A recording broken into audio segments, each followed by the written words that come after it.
Welcome to the Courage to Live podcast. My name is Josh Bitsko, and I'm a retired police captain with 24 years of experience out of Las Vegas. Currently, I travel the country and I teach people about courage, resilience, and leadership. Joined with my co-host and wife, Jenna. Hi. So this is the last part of our three-part series on fear. Mm-hmm. The first one, we talked about like mortal fear, danger in, like policing or just life. The second one, we talked about fear in your career, which I thought was a very, I like the rhyme. I'm not going to lie. So that's going to be that's our title of that one. And then in this one, we're going to talk about fear in your personal life and relationships and how it can, cause a lot of problems if you're, again, allowing that fear to make the decisions for you. And basketball season's in full effect. We're now in our house watching in NBA and college basketball now. Great time to be alive. It really is.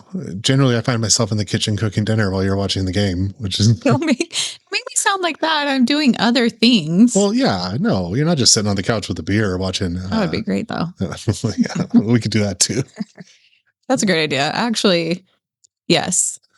I'll sit on the couch with a beer while you cook dinner, and I'll watch basketball. I think this is a great plan. Yeah. Okay. Noted. Okay. I'll put it down. So there's a couple different ways that fear shows up in our personal lives, and they're unique to what we've talked about. Some of the ways to mitigate through them are going to be similar, I think, because it's still that same emotion, that the ways to push yourself through fear is going to be similar, but different enough, I think, that we need to talk about it. Yeah. And it was really difficult to pinpoint 4 topics that we wanted to talk about for this, because there are so many different ways that fear can show up in your personal life and in your relationship with others.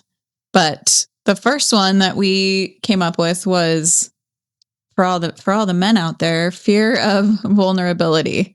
And I'm just kidding. It's not just for men. I've known plenty of women with that same fear. So it's just a fear of being vulnerable and kind of what that looks like. Well, this one is new to me, or at least newer. I was further down my path on like managing fear in life-threatening situations or even at work, putting myself out there. And so, but that fear of vulnerability, I had always just really put up an armor and not shared how I was feeling. There's a lot of reasons for that, like, not feeling safe to, and obviously before you, but trying to learn how to be vulnerable, because I was conditioned as a kid and as a young man by the men in my life that, you don't talk about hard things. You don't talk about things bothering you. You don't talk about that call with that, dead kid and how much that's affected you, because that's you being weak.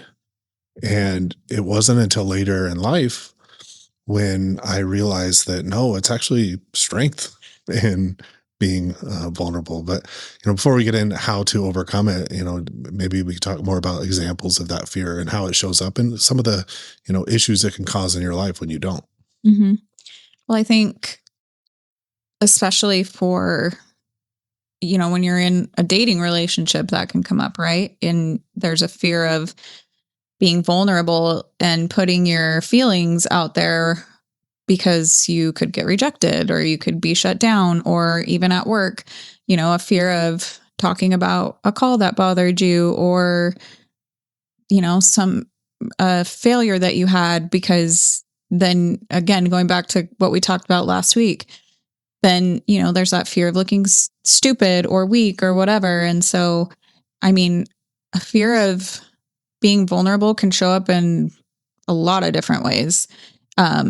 But especially interpersonally, it really, that's the thing that kind of just puts you all out there, right? Mm-hmm.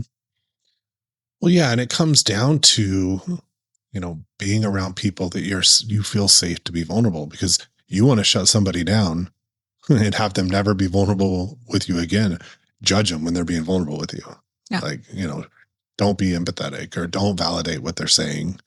And I think that that's such a pervasive problem in police work. And yes, I'll say it around men. And it's, as I learned, I thought it was interesting as I got to a period in my life where I was more comfortable being vulnerable, then I would go, grab a beer or have dinner with a friend. And, we'd be talking about whatever we were talking about, families and work. And if I open that door to like being vulnerable about something that was bothering me, I would see them do it too. It's almost like I'm giving them permission to be vulnerable. And so you can shut people down. You can also open people up just by being vulnerable yourself. But again, if you're not vulnerable in your personal life and your relationship with those connections, it can cause lasting damage in your relationships. Because if I'm not sharing with you why maybe I had a rough call or something's really affecting me and I don't share with you the why, then you're just going to think, well, I'm just being irritable for no reason, or, I'm always in a bad mood or all of that because you don't have the context of what I'm going through. And I think that's a lot of men think they're a lot of them are carrying the weight of the world on their shoulders and they don't feel that they can share that with anybody else.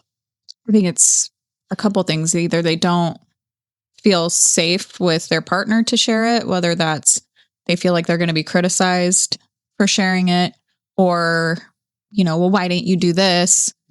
I think that's one part of it. And I think it can be that, or it can be this thought that they are, by not sharing or being vulnerable, they're keeping some kind of burden off of their partner, right?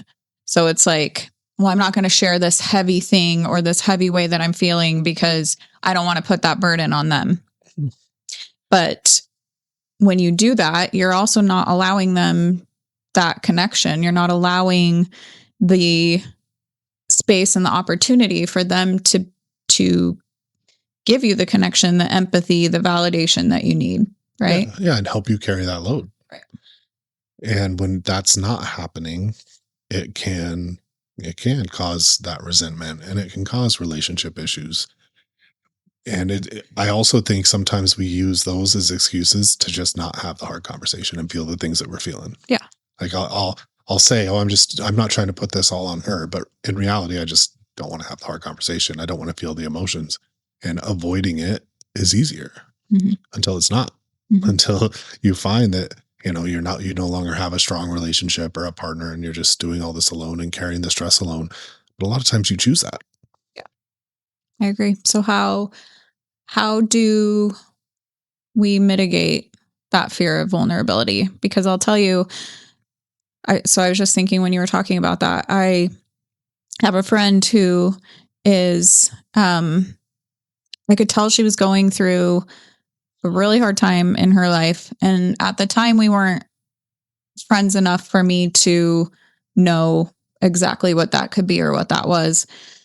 And so, I reached out to her and just asked her if she's doing okay. And I offered up, like, it was so random, but I offered up something that was very vulnerable to me, an experience that I had had. And in hopes of, if I share this really vulnerable experience, although it was very random, I'm hoping if I share this experience that it will allow her to feel like she can open up to me if she wants to about what was going on in her life. And it did. And so I think, like, I have found that, yes, sometimes it's really hard to be vulnerable. Sometimes it's hard to put your heart out there, share a part of you that you feel is, private or whatever. But I can tell you that in doing it, I have found some of my most deepest connections with people. And so I think there's always going to be some fear around being vulnerable, but in doing it and maybe starting out small, starting with like a little piece of vulnerability, and working your way up to, a bigger share, a bigger level of vulnerability, can help. I think too, finding people that are safe people Well, yeah, you just said it, is right? important. Like starting small you did that by sharing something small, and that I mean, I shared something really big, but that's just me. Like, if you know me, I'm like, I'll share anything. You do. I'm not going to use the word overshare. I probably am, but I'm just not going to use the word. That's definitely what you do. I know. But in doing that, in starting small, right? Not only did she find a safe person, because that was part of you extending that olive branch, because you could tell she was struggling, but you also found a safe person too. And I think it's healthy to have people outside of your relationship to have, to talk about certain things and to be able to share that. So yeah, finding safe people. And the reality is, and I think a lot of people can, agree with this in their own situations. Sometimes your spouse isn't the safe person. Yeah. And I'm lucky enough to have you, that you are that safe person. But, I think it's good to have people outside of that relationship to have that connection with. And well, that's a whole other host of problems. If your spouse isn't the person that you can be vulnerable with, you should probably start, looking into that. Yeah, work on that maybe a little bit. Yeah. So yeah, I think, starting small, I think finding people that are safe. I also think redefining your, I don't know, whether it's relationship or perspective on vulnerability, right? There's the idea that vulnerability is weakness, as men. You're like crying in front of somebody or sharing something hard is weakness. But in reality, I always go by that internal feeling. If I don't want to do something and it feels really hard, then that's probably the right thing to do. But that's also, it takes strength to do. So re-examining your relationship with being vulnerable, that no, it's not weakness. It's actually, it takes courage to be vulnerable, and it takes strength, because if you're not, then, it just eats up inside. That's good. Yeah. So what's the next? What's next on the list? Fear of failure as a parent or partner, which kind of can also be wrapped up as disappointing the people you love. Well, yeah. I mean, I'll tell you, like I said, you and I have a very communicative relationship. We talk about everything. It's almost gross that, how much we text and talk throughout the day. But especially because we're usually in the same room. Yes. Yeah. Owning a business together. But there's that. But there's also, I cut that. I need to rethink of how I could have lost my train of thought there. Fear of failure as a parent or partner, disappointing the people you love. There's also this idea that I don't want to let you down, and I don't want to let the kids down. And there's a lot of times that, even though we share this business together and we both do the same amount of work on this business, there's times I just feel like the weight of the world is on my shoulders, and whether it's, financial or, emotional. And there's a distinct fear of, if something were to happen, that I'm going to let all the people down in my life that I love and that I care about. And if you give into that, then it's what we talked about earlier too. Well, then I'm just not going to talk about that, and I'm just going to continue to carry this weight alone. And that goes as a partner or as a parent, that, I don't want to let them down. That guilt also is real, like a parent guilt, to when you're making decisions based on guilt. Sometimes it's not the right decision either. Well, and I think that can lead to irritability. It can lead to, again, not being vulnerable. It can lead to taking it out on your kids. I think every parent out there, okay, I'm going to take that back. I think there are some parents that don't have a fear of failure because they just shouldn't be parents in the first place. Exactly. Right? Yeah. But those of us who are parents that care and love our children, fear as a parent is probably fear of failure as a parent is probably a bigger fear for me than fear of failure as a partner. Like it is a worry every day, because I don't know that there's any way that you can, if there's a parent out there that feels like they're doing a stand-up great job, please let me know how you're doing it, because I think, at least me, I feel ill-equipped to be a parent probably 99% of the time. Especially for teenagers. Yes. But teenagers is such a fun stage too. Like, I really am enjoying it. But the bigger they get, the bigger the problems, right? Mm-hmm. So when they're little, the problems are little, mm-hmm. and they're stressful because, you're trying to teach them how to be a human. But then as they get bigger, the problems get bigger, and you're not only trying to teach them how to be a human, but you're trying to teach them how to be a good one. And so, especially when, I think the biggest thing for me has been trying to heal myself as a person. I can't help my kids. I can't be a good parent. I can't be who I want to be as a partner and a spouse if I am not healing myself, because no matter how hard you try, you can do all the right things. You can pack the lunches. You can show up at the school events. But if you're not present, if you are, teaching your kids to avoid hard conversations instead of talking about their feelings, it doesn't matter how many school performances you show up at, because you're passing down this unhealed trauma, right? Mm-hmm. So I am by far not a perfect human being or parent or partner, but I will say, trying to heal myself through therapy to undo, everybody has trauma. So to not undo, but to process through mine so that I can show up as a better partner and parent has been probably the best thing I could have done for myself. I'm far from perfect, but showing my kids that, and showing you that it's important to me to process through those things and do them differently, I think has helped a lot.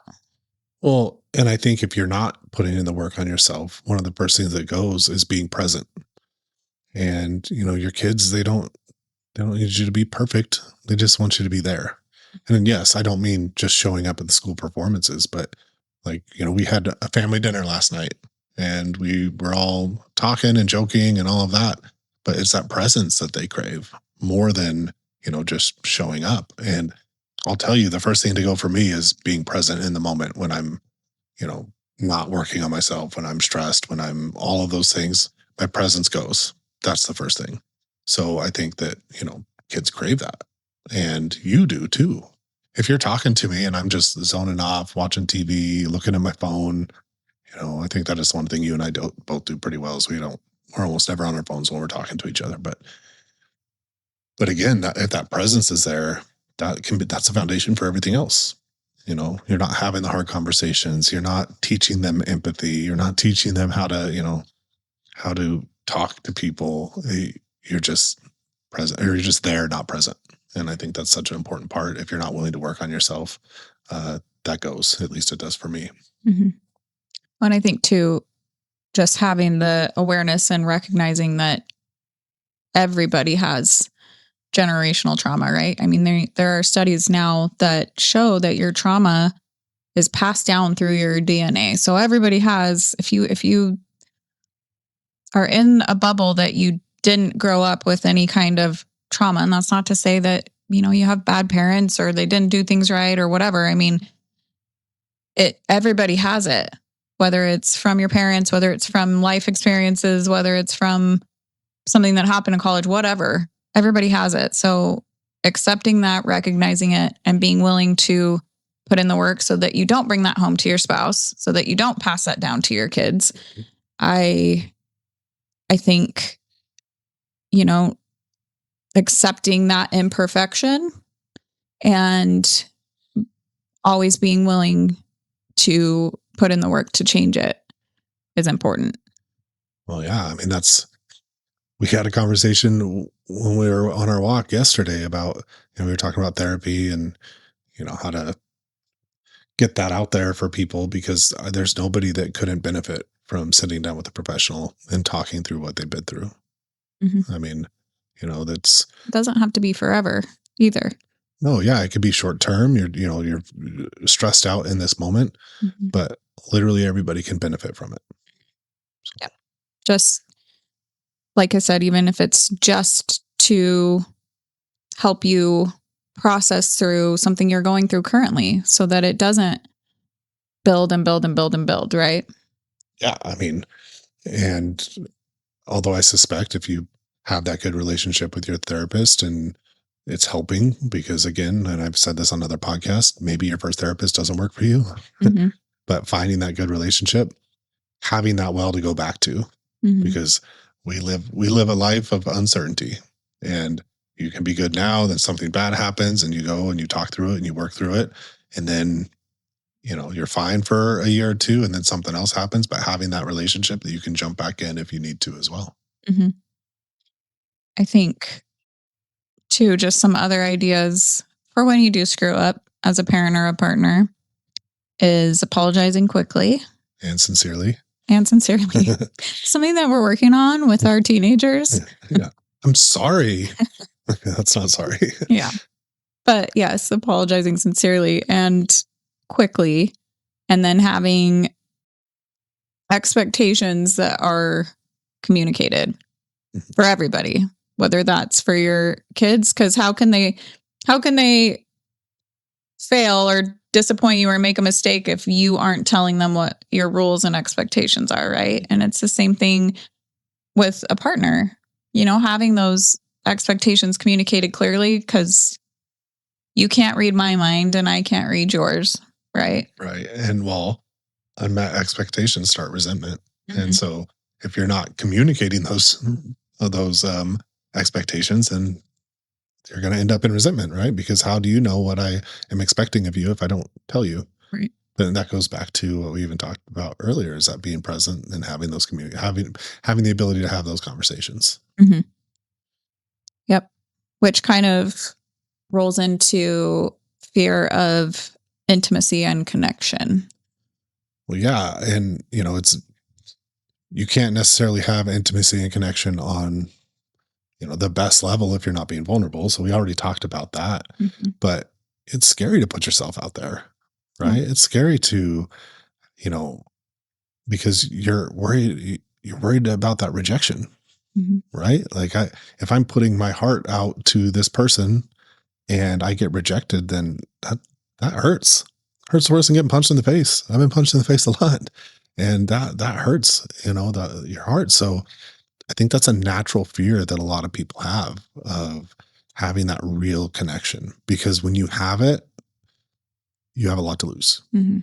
and fear of losing that, that's when people can get into like self-sabotage and all the stuff that comes along with the fear of those that types of true connection or intimacy with another person.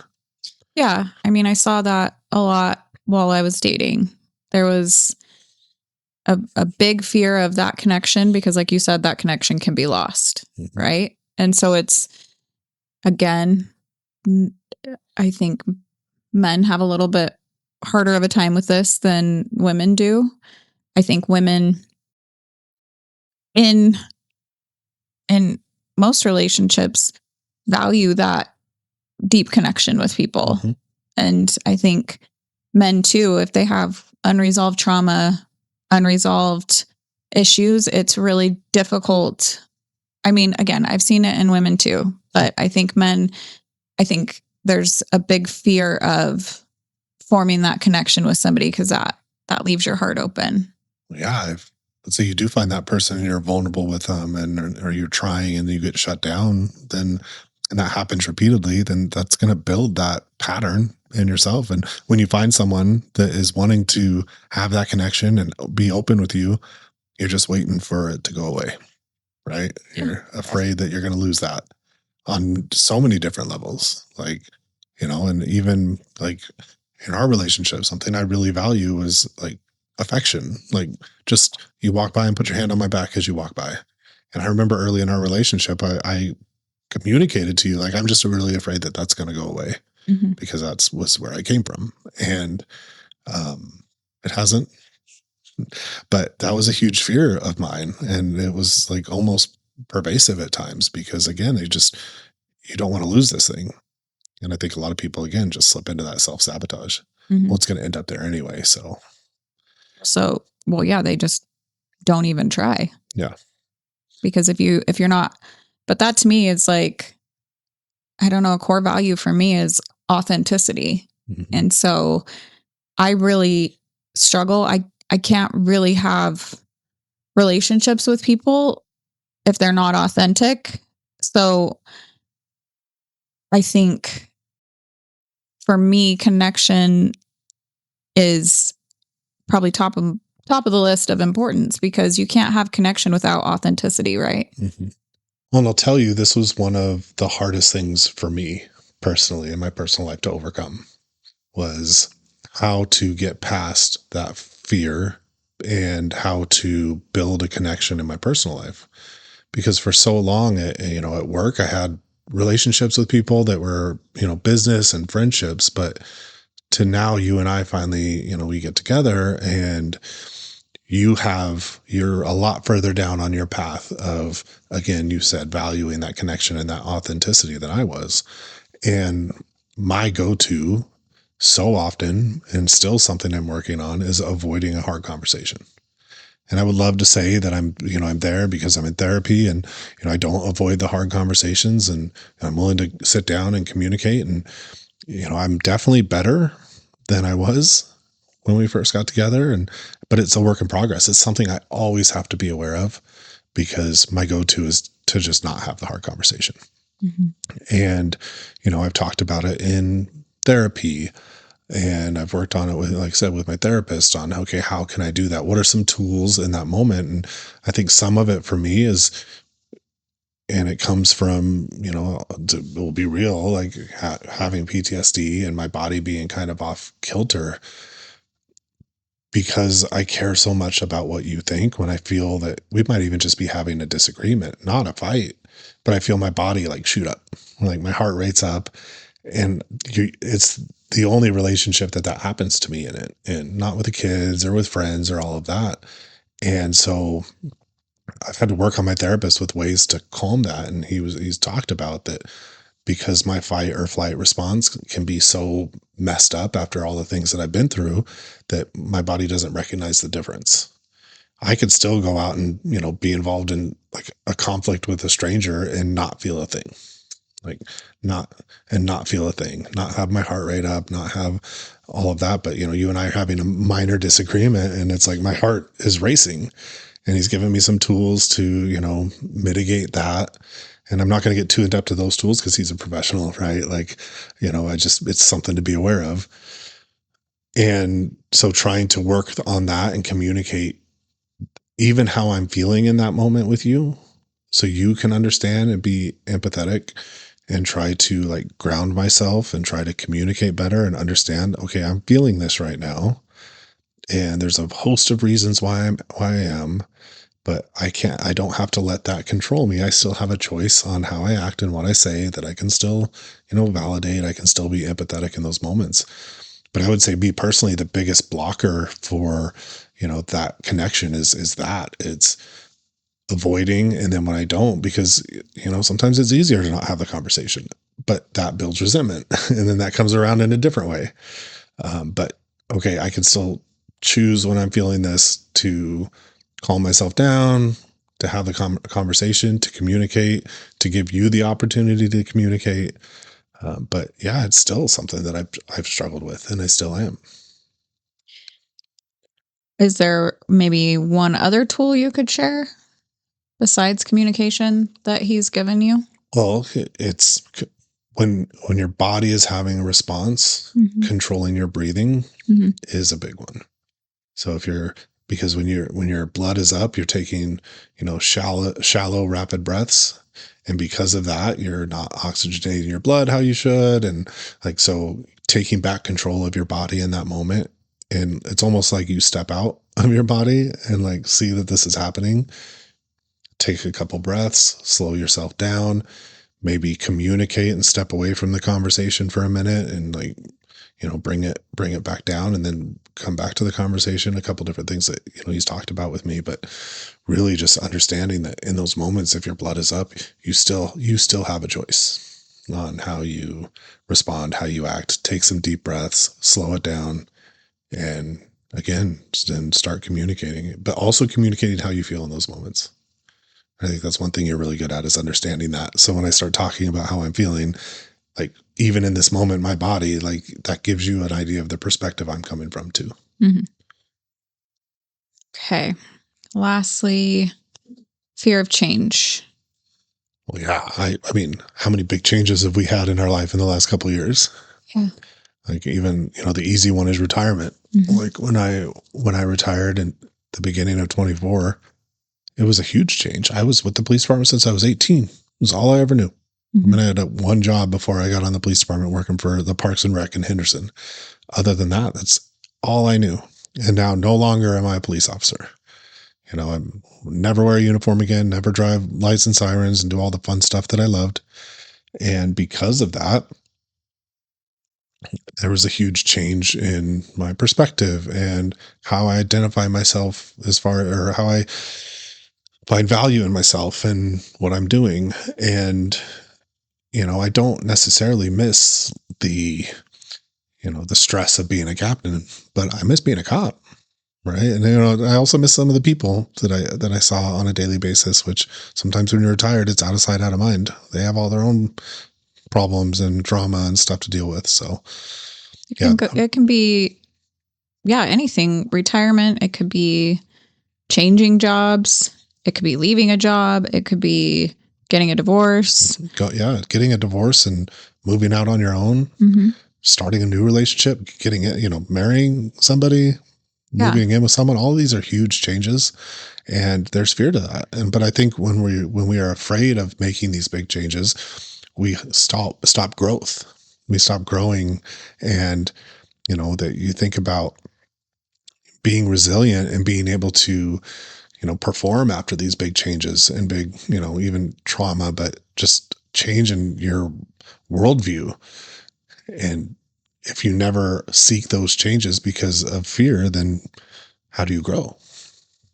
There's two mantras that I live by, and one is keep going, mm-hmm. and the other is take the leap of faith.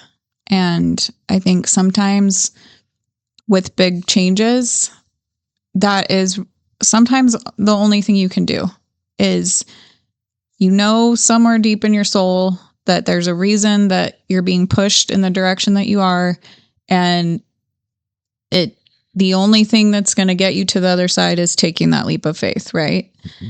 And yes, leaving a marriage, leaving a job, starting a new one, all of it is, there are so many unknowns. There's so many reasons not to, because it's easy to want to stay comfortable and stay where you're at, right?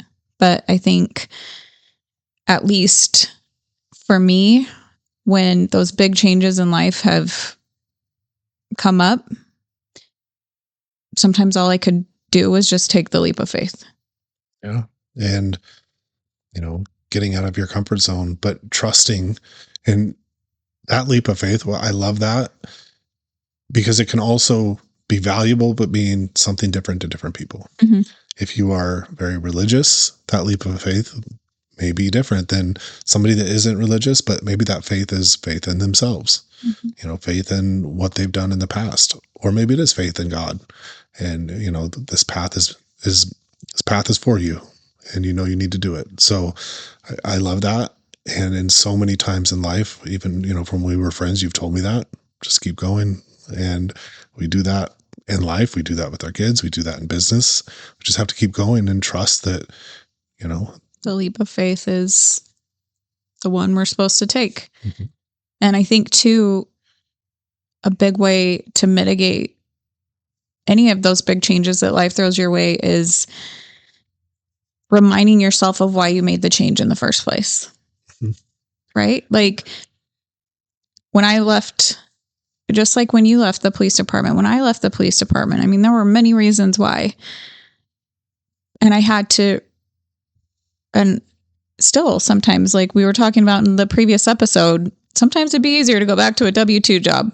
For sure. But, reminding myself why I left, reminding ourselves why we started this business, reminding yourself why you're getting a divorce, right? Reminding yourself why you want to continue to put yourself out there and date people. It's easy to be complacent and comfortable. It's a lot harder to take those leaps of faith and make those big changes. But if you can remind yourself why you're doing it and anchor yourself in that, I think you brought up a good point before we started this episode, was anchoring yourself to purpose, right? Yeah, it's okay. So for a very long time, my purpose was, whatever role I had at the police department, whether it was canine leadership, being a captain over the strip or wellness bureau, that was my purpose. And it was pretty easily defined, right? I know, what my job is, what I need to do. But now you retire and you take that leap of faith. I had to work to identify what my purpose is now. And, we kind of knew what we wanted to do and have an impact and, share and teach cops and businesses and leaders around the country. But it wasn't until I started doing it that I had to really identify and anchor myself in that purpose of, now I get to help people. I've had all of these experiences, some of them I handled well, some of them I handled not so well. But because of my journey and my expertise and what I've been through, I'm uniquely situated to help people and have that impact. And so now that's my purpose. And I get to see it every time I go teach. I was just in Ohio teaching, and I had several people come up to me and talk to me and like, hey, I went through some very similar things that you have. And the way that you presented it and the tools that you gave, it really hit home for me. And, I have that benefit of people kind of reaffirming that purpose that, I'd identified after I retired, but that's helped me so much as something to remember and have that positive from. This is our purpose now, and it's mine now that I had this big change. So again, reminding yourself why you did it in the first place, because sometimes you can also look at the past with rose-colored glasses, like, oh, well, I love being a cop. Yeah, but there was also, by the end of my career, a lot of stress and things that were having a deep impact on me. And now we have this new adventure that is very stressful at times. But at the end of the day, we have that purpose, and it's helping a lot of people, and we've seen it. And that's what gives me value now in what I'm doing and what we're doing. Yeah. Or, if you're getting divorced, anchoring yourself to the purpose, reminding yourself why you did it, anchoring yourself to your new purpose. And maybe that's figuring out who you are and learning to love that person. And that is your purpose right now in that moment. So I love actually those three things together: taking the leap of faith, reminding yourself why you did it, and then anchoring yourself to your new purpose. Yeah. And I think if you apply those at any big change in your life, I think you'll get through it. Yeah. And, find joy and happiness and contentment. Happiness is kind of at the extreme, but being content in what you're doing, that's great. So. Yeah. Good job. Yeah, you too. Thanks. So, well, thank you for listening today. This was kind of a little different than some of the ones that we've talked about, but I thought we were able to kind of put some good information out there. And, I even in talking about it and putting it out with you, I know it's helped me. So again, thank you for listening. If you like the podcast, please share it with a friend or subscribe, leave a review. And if you liked what we talked about, there's more in the book, The Courage to Live. You can find it on Amazon, The Courage to Live by Josh Bitsko. And I appreciate you spending time with me today.